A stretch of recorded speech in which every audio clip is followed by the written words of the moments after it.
तोड़लू। अंकिता है दीवाना के कौन गलती से छोड़ दिहलू।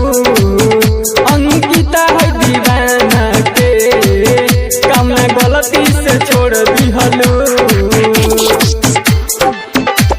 अंकिता है दीवाना के म्यूजिक बॉय विशाल राजा। अंकिता है दीवाना के कौन गलती से छोड़ दिहलू। सुखीपुर बाजार। अंकिता है दीवाना के कौन गलती से छोड़ दिहलू।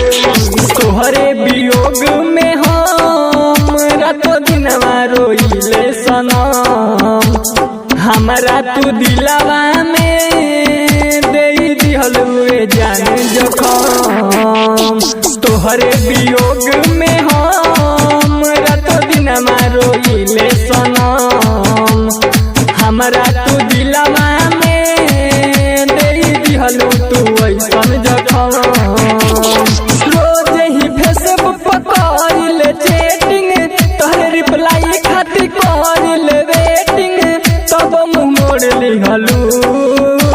अंकिता है दीवाना के कमे गलती से छोड़ दिहलू।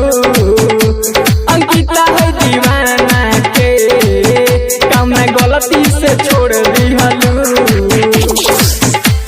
अंकिता है दीवाना के म्यूजिक बॉय विशाल राजा। अंकिता है दीवाना के कौन गलती से छोड़ दिहलू। सुखीपुर बाजार। दीवाना के कौन गलती से छोड़ दिहलू।